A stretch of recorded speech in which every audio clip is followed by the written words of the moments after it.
Hello, morning റൂട്ടിൻ്റെ പാട്ട് ഒന്ന് കണ്ടാലോ? രാവിലെ ചെരുപ്പൊക്കെ ഇട്ട് കഴിഞ്ഞാൽ ആശാട്ടിക്ക് പൂന്തോട്ടത്തിലോട്ടൊന്ന് ഇറങ്ങണം. പൂന്തോട്ടമൊന്നും പറയാനൊന്നുമില്ല, കുറച്ച് പൂക്കളൊക്കെ നട്ടു വളർത്തിയിട്ടുണ്ട്, അത്രയേ ഉള്ളൂ. പിന്നെ പൂച്ചയും പട്ടിയുടെയും പുറകെയൊക്കെ മാമ്പി എന്നൊക്കെ പറഞ്ഞ് വല്ല പ്രാണീനെയൊക്കെ പിടിച്ച് നടപ്പാം. അതൊക്കെ കഴിഞ്ഞിട്ടൊന്ന് അച്ചാച്ചനെ കാണാൻ വേണ്ടി കടയിൽ വരും. അച്ചച്ചന് തന്നെ ഫ്രണ്ടിൽ തന്നെ ഒരു കടയുണ്ട്. പിന്നെ അച്ചച്ചനെ കണ്ടില്ലെങ്കിൽ ആനവണ്ടി കാണണം, നമ്മുടെ KSRTC ബസ്. അതും കണ്ടു കഴിയുമ്പോഴേ ഭക്ഷണത്തിൻ്റെ കാര്യം ആശാട്ടിക്ക് ഓർക്കുള്ളൂ. ഇന്ന് ദോശയാണേ. അപ്പോൾ കുട്ടി കുട്ടി ദോശ അവൾക്ക് ഉണ്ടാക്കി കൊടുക്കുമ്പോൾ അവൾക്കൊരു സന്തോഷം. അതിനുവേണ്ടി കുഞ്ഞു കുഞ്ഞു ദോശ ഉണ്ടാക്കി കൊടുത്തതാ.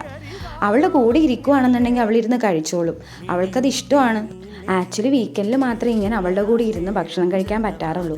അതുകൊണ്ട് തന്നെ മാക്സിമം അതിന് സമയം കിട്ടുവാണെന്നുണ്ടെങ്കിൽ ഞാൻ അതിനുവേണ്ടി എപ്പോഴും ടൈം കണ്ടെത്താൻ നോക്കും. കുഞ്ഞുങ്ങൾക്ക് ഏറ്റവും കൂടുതൽ വേണ്ടത് നമ്മുടെ ടൈമും നമ്മുടെ പ്രസൻസുമാണ്. അവർ ഏറ്റവും കൂടുതൽ ആഗ്രഹിക്കുന്നതും അതാണ്. അവരുടെ കൂടെ എത്ര നേരം ഇരിക്കാൻ പറ്റുന്നോ അവർ ഹാപ്പി ആയിരിക്കും. നിങ്ങളത് ശ്രദ്ധിച്ചിട്ടുണ്ടോ? കുറച്ച് വാശിയും ബഹളവും കരച്ചിലൊക്കെ ഉണ്ടെങ്കിൽ എന്താ, നമ്മുടെ മുഖം ഒന്ന് മാറിക്കഴിയുമ്പോഴത്തേക്ക് ഓടി അടുത്ത് വരുന്നില്ലേ? അതുപോലെ അതിൽ കൂടുതൽ എന്ത് വേണം? ഒത്തിരി തിരക്കിനിടയിലും സ്വന്തം കുഞ്ഞുങ്ങൾക്ക് വേണ്ടി സമയം കണ്ടെത്തുന്ന എല്ലാ അച്ഛനമ്മമാർക്കും ഞാൻ ഈ വീഡിയോ ഡെഡിക്കേറ്റ് ചെയ്യുവാണേ. ഇതുപോലെ ഞങ്ങളുടെ day in my life video ഇഷ്ടമാണെങ്കിൽ എന്തായാലും കമൻറ്റ് ചെയ്യണേ. കമൻറ്റ് നോക്കി ഇനിയും വീഡിയോ വരുന്നതായിരിക്കും. അപ്പോൾ ബൈ ബൈ.